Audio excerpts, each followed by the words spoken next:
Hello, good afternoon, everybody. Just a second, I'm going to set everything up. Perfect. All right. Welcome to those of you who are just joining us today. My name is Haley Huberty. I am the Professional Development Manager here at Creative Learning Systems. We're a Colorado-based company, and we design individualized project-based learning spaces for schools. So it's everything from the furniture to the tech in the room, all the resources and kits that kids use. It's training and install. It's pretty much everything from designing it to getting it started in your school. So today we're really going to talk about just kind of that adapting to this new learning space. So the structure is going to be a little bit different than the rest of the webinars. It's going to be pretty open-ended.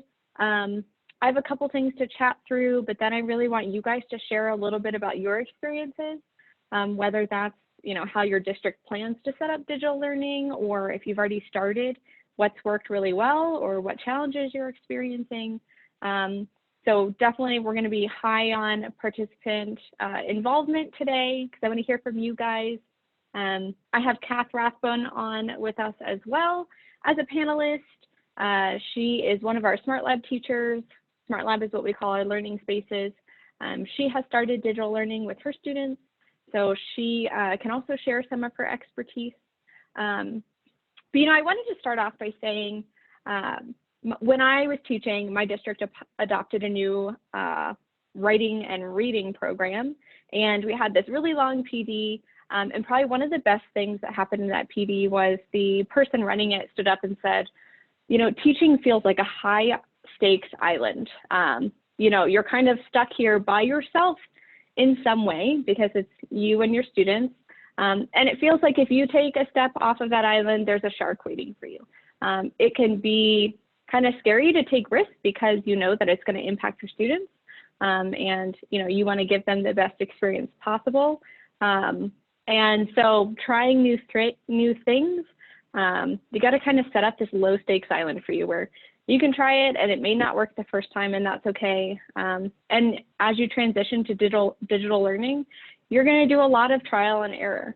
One tool that works really well for one school or one teacher may not work as well for you, depending on your students, the technology they have accessible to them, and their needs.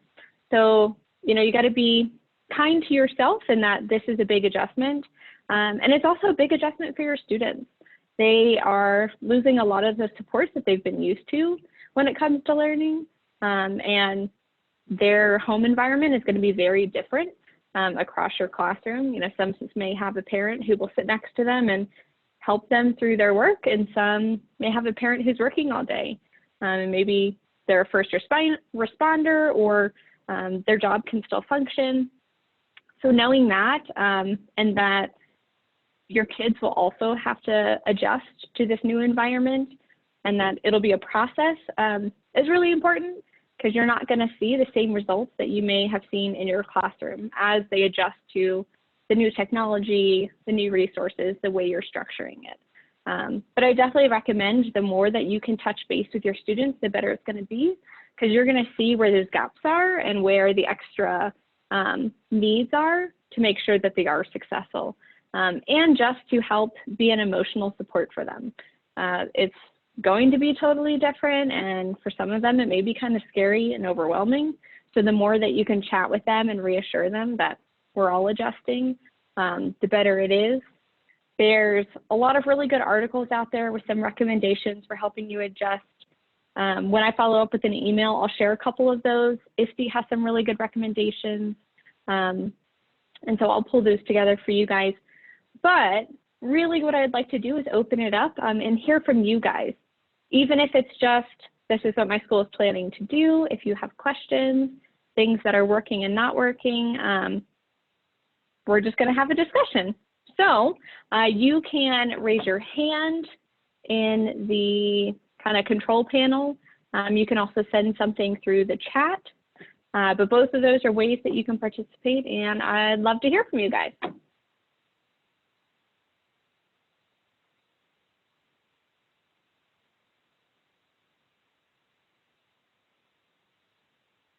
Kath, do you want to start us off sharing a little bit about your transition to digital learning?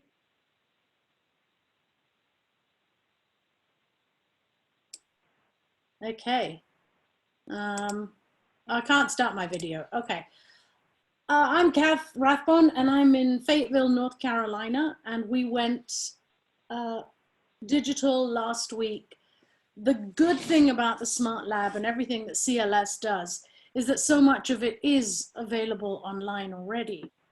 So that makes an enormous difference for the kids and for us. However, it still creates a lot of different problems, like how do I sign on and I've forgotten the password, and where is my Google Classroom and what file did I have to put that in?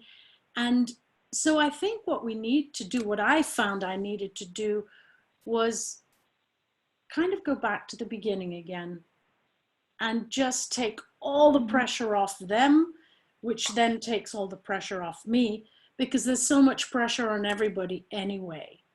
So just getting used to the technology first, even though everybody is used to it. We're asking them to do things they have never done before, like get on a Zoom call, get on a Google Hangout, discuss work as a team on a platform like that. So it's baby steps, at least for the first 2 weeks. This is what I'm thinking, a bit like orientation in the Smart Lab, right? Yeah, kind of reestablishing all of those norms and procedures. And I think that's a really good point about, students may know that when they're on a school device, they click on this icon and this gets them to the school website or to your website or to a certain program that you use. And when they go home, their computers look totally different. And it may not have their saved information, or because it's just a different device in a different environment, that muscle memory isn't quite the same. So I definitely think having a place to put all of your websites, your passwords, even if it's a generic, remember this is your school password or this is your lunch number, all of those is great to kind of have a resource where they can come back and remember how to access everything. Like that's definitely a good idea. And Demetrius, your students need a lot of hand-holding. How do you accomplish that? I think part of that is just breaking things down into really small bites. So thinking about a lesson or activity, and maybe you break it down into 4 or 5 chunks, and there's a place where they can check in with you after each of those chunks. So that could be a Google form. It could be, hey, if you have any online platforms that you use for math or reading, do this one activity, and then I'll follow up with your next steps. But I definitely think, okay, yep, Schoology. Yeah, in Schoology, you can post assignments on there. I've used it a little bit. I was much more into Google Classroom just because that was appropriate for elementary. But yeah, I would recommend doing little chunks and then having places, even if they, after the assignment, can send you a message of how they felt or questions they still have before they move on. Those check-ins are really important. And I think that's where they can have that opportunity to ask those questions, which is where, a lot of the kind of hand-holding may have come in.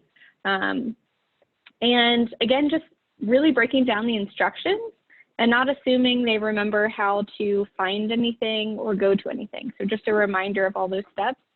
It's definitely going to be helpful, especially if you have parents who are also trying to help, and so that they're trying to guide the student too. So the more explicit you can make kind of accessing resources, I think the better it's going to be to avoid any of that confusion. And the more check-ins you can have, the easier it's going to be. We recommended doing office hours. That's really great, whether it's, an hour in the morning where they can check in or an hour in the afternoon. Let's see, you posted. I've done a couple of things because I see that Kiri has a question here on the Q&A. Mm-hmm. And Kiri says, what types of activities are you assigning for your students? So do you mind if I jump on that? Yeah, go ahead, Kath.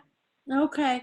What I did was I set up a Google chat, and through the Google chat, I set up the Google Hangout.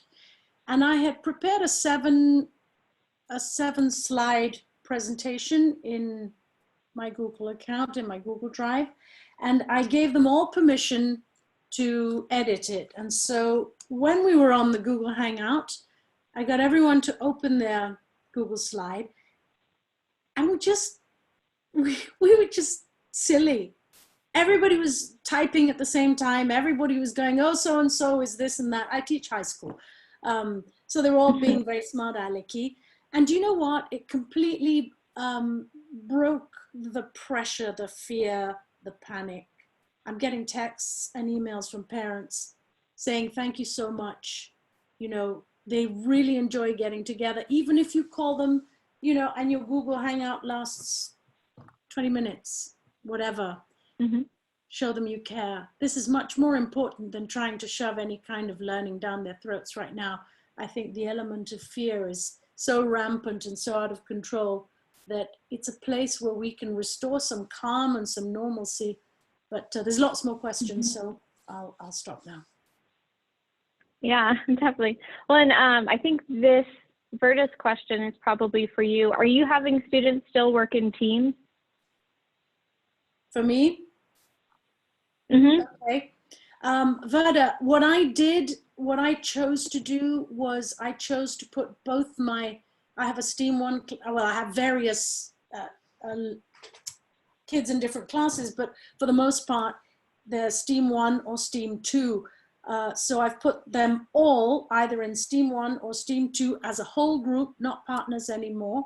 And we work together as a team. So with one group, we are doing a rotation of the Sphero minis. So we're creating a website, and they've decided it's going to be an instructional website. So what I've done is I've got them to choose who wants to be the project manager. We've got a number 2 project manager who supports her, and then everybody has a particular role. And so everyone has something to talk about when we come to the table, to the Hangout. As far as the first year students, they're all working on Scratch. And I've allowed each one to choose whatever Scratch they want to do. So what I did there was I created another PowerPoint slideshow where I activated a portion of the slide to each student, and all together on the same slide, this is very cool, by the way, everybody started writing up their SMART goals. So everybody could see what the others had written, and they kind of followed suit, and it kind of egged them on, hey, because you know, so-and-so and so-and-so's already put theirs up, so I need to put mine up. And it gives them a boost. And I think that's what we need. Mm-hmm. Yeah, and I would say for like if they're not very versed at communicating with each other digitally, whether that's through like Google Docs or Google Slides and coordinated that way, I would have them do the digital learning score independently, but have a partner who they can resource. So they may still do their own like Scratch project or Tinkercad project, but they have someone who they get questions with and kind of still have that partner support while still being able to work independently, because they may not be able to get their work done at the same time. You know, based on their schedules, who's at home, when they have a computer available, they may be sharing with a couple other siblings. So that's kind of what I would recommend. You know, have them complete projects independently, but have a partner who can support them. But if they're already versed at kind of working digitally together, then that would be a pretty easy transition to kind of help them work a little bit more together. And they could still take components and do them independently, but have one project, you know, cohesive project at the end. So it's really what is going to be comfortable, you know, for your students and what background experience they already have with some of these tools. For someone asked about keeping track of student learning, you know, if you have specific tasks that you're sending out, I think we use 365, and I don't think there's any tools where they like turn stuff back in. If I'm wrong about that, let me know, Eileen. But I would say even if there is a Google Doc or a OneDrive document, like a Word doc, where they can either type in what they did that day or, you know, add a title of the activity they completed, and then you can kind of check in on that. You could also do kind of the same thing with the sheets where they check a box of the activities that they've completed. That may be a good way to do it. Again, with the check-in, you could also, even if you do 365, you could use a SurveyMonkey or a Google form if you happen to have a Google account, and just send it out to them and have them complete and add in what they accomplished that day, or have them fill out the form every time they finish an activity. That's also a way that you could collect some of that information back. And Demetrius, can you follow up and tell me whether you mean one of our digital learning activities or just in general, and I can then give you a more specific answer. Awesome, yeah, I think office hours, let's see who. Jennifer, if you have any additional kind of info about the office hours, that would be great. I think that's a great way to have kids check in. Yeah, if they haven't used OneDrive yet, I would say also any tutorials you can send out. You know, like Kath said, setting up a place where you can all get on and talk together, like through Zoom or Google Meet or Google Hangouts. You could do a tutorial of, all right, here's how you log into Office 365. Here's where you're going to find this document I shared with you. Here's how you type in here. Here's how you add a comment, etc. And because I believe there's still a comment feature on Office 365 in their docs, you could also have them send a comment to you when they're finished if those documents are all held in 365. So that's something to keep in mind. But yeah, I think definitely if any of the tools are new to your students, sharing out a tutorial or having them all join you live so you can demo it and answer questions and they can follow along is really helpful. Demetrius, in general, you know, I know from like one end of the spectrum, like some people are recording lessons or holding lessons live, and students are following along, participating, completing follow-up, you know, questions at the end. Some are creating, and let me see if I can pull it up as I chat. There's something called a hyperdoc that I discussed in my last webinar, and I'm trying to pull it up from my old teaching stuff. Okay, so I'm going to share this with you. So a hyperdoc is could be a Google Doc, could be a Microsoft Word doc. It could be just a PDF that you share out, either print or online. But it kind of goes from the beginning of a lesson to the end. So however you structure your lessons, whether that's like with a hook, with presenting a question, sharing resources, and then an activity for them to do, however you structure it, you can model that in your hyperdoc. But you know, here I'm setting some context and giving an overview of their project. And this is from when I taught 4th grade. I have some resources and steps that they should complete, questions they should answer, and so on. But it's really one place where everything is collected. All of the information they need for that activity or that project, all the links, all the resources, all the spaces where they're going to document. That way it can be housed in one place. And there are tons of templates online. If you just look up hyperdoc templates, this website is really good, and it's actually where I pulled that template from. But they have lots of different templates that you can use to build a hyperdoc. So that's a good resource for sure. And I think it's nice because the kids access it in one place. Like it's one document you share out, makes it a lot easier. Yeah, having them create a folder and share it with you is great. That way you can see everything. That's awesome, Demetrius. That's a really great idea. Ooh, a web quest. That's cool. Mini research projects are great. Yeah, a topic and an outline.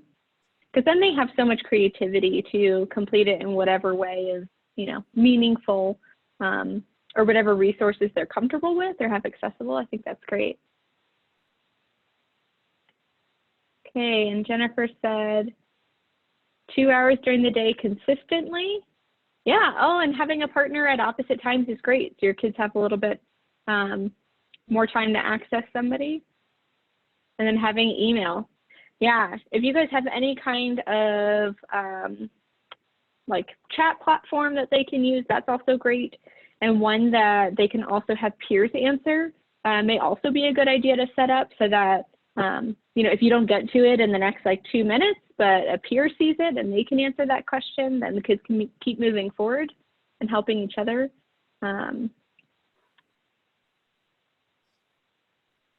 Yeah, awesome ideas. Let's see, I have another question. Can you create one user account for Scratch and have the students all save under the same user? I believe you can, if they have the username and password. I don't know whether there are any restrictions there with like how many users can be logged into that at one time. But keep in mind too, then you've got kids who could potentially mess with each other's work. So that's just a good expectation to set ahead of time.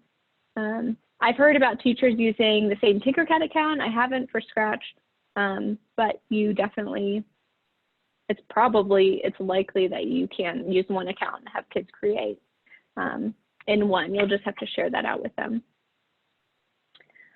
Kay, last week's PDs, I will link in the email that I send out after this webinar. So once it's recorded, I will send it all out with a link to the recording, a link to, I'll probably put a couple resources in a folder for you guys.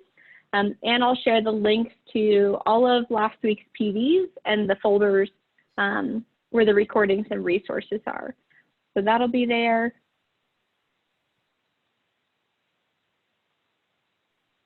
Wow, Kiri, yeah, that's definitely a lot of time to be available to your students.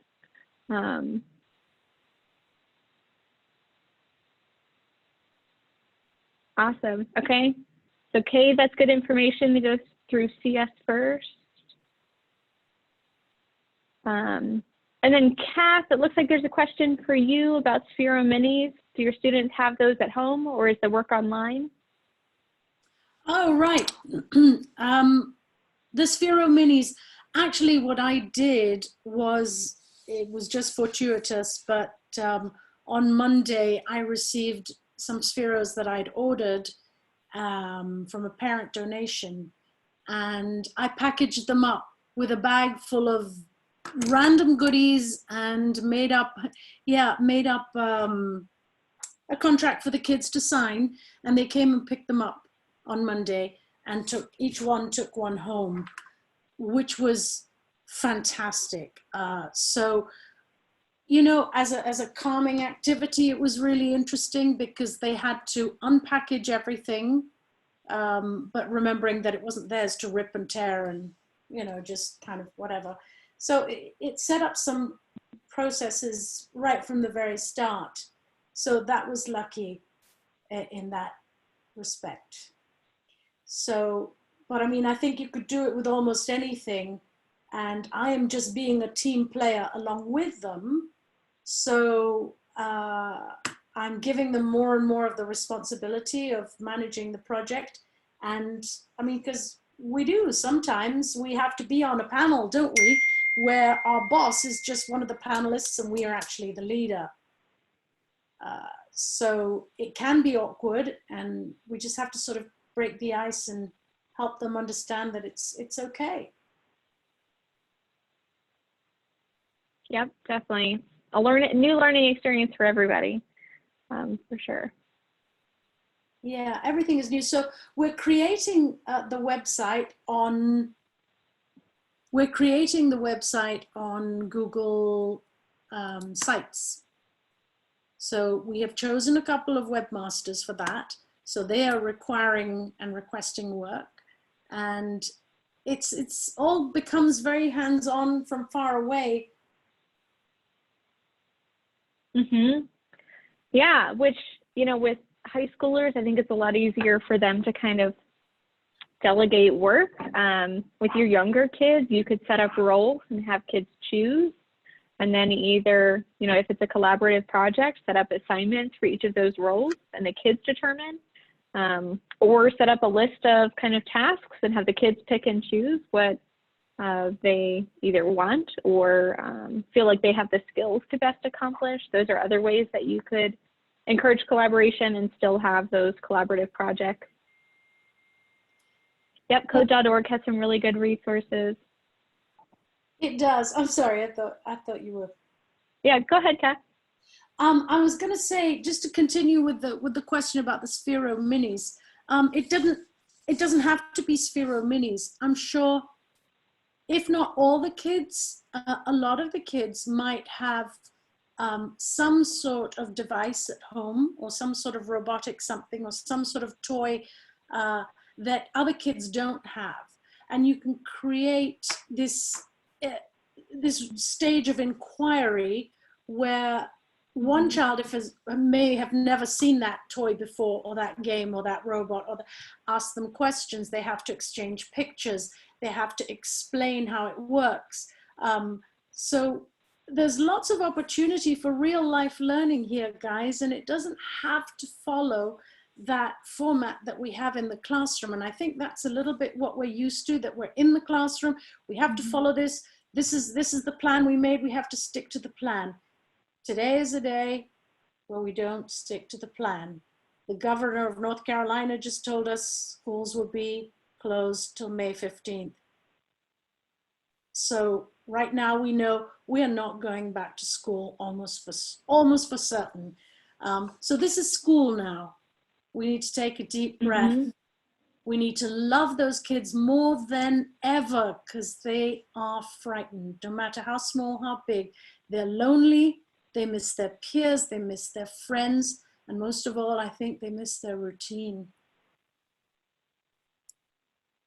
Yeah, definitely. Well, I think the more that, you can support kids in kind of developing that routine, or have them develop their routine and share it with you, so that kind of how they're structuring their day, make them the owners of that. But I think definitely having structure and having some kind of school routine or learning routine of how they're gonna, continue to learn, but in a way that's not an overwhelming 3 hours with no interruption, no break. The Pomodoro technique, I definitely recommend sharing that with your students. That's where you work for 25 minutes, you take a 5-minute break, you do that 4 times, depending on, the age group and, if it's most appropriate for them.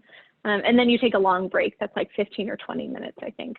But especially for your older kids, that may be a good technique to share with them, so that they know how to structure their time and take little breaks in between to kind of give their brain a break, but also, just stay in that learning mode a little bit longer than if they worked for 45 minutes and got burnt out and they were kind of done for a while. But definitely, I think helping them structure their time so they still feel like they have a schedule can be helpful. Well, yeah, encouraging kids to create a tutorial to teach other students something they are good at. That is a fantastic idea. And it's something where whether it's you want them to work on reading, so they research something and then they teach it through a tutorial, that's fantastic. I think that's a great idea. Awesome. If there's any other questions, please raise your hand or type it in the chat or the Q&A. I will actually take this whole meeting chat and I'm going to put it in our I'll put it in a resource for you guys so that you can see all the different ideas that people shared, because there's a lot of valuable stuff in there. If you think of anything else and you want to add it to, like I can add it to the Google Drive folder, please just email me and send it to me, and I'm happy to share it out with everyone who is on this webinar. And Demetrius, that's called the Pomodoro technique. If you Google like Pomodoro, kind of like the sauce, I think. It always has like a tomato icon, so I think it is related to that, like tomato sauce. But yeah, if you Google it, you can find like online timers, and there's also like tons of iPhone apps that you can recommend your kids, you know, install on their iPhone or their iPad to help them structure their time. But yeah, I would definitely check that out. It's funny, I shared it in the webinar last week, and one of my coworkers was like, "This is great." So it can be really helpful. But awesome. Well, thank you guys so much for joining us. I know we went a little bit late, but I'm really glad you all could ask some questions and share some ideas. It's been super helpful. We will continue to kind of share resources. We'll be putting out some kind of mini challenges for your students and some blogs out next week about different topics with resources, things to consider, all of that good stuff. We'll likely continue to do some kind of either online discussion or webinars to continue to support you. But if there's anything you guys need, you know, we may not have the answer right off the bat, but we will definitely help you find answers or find resources or create resources.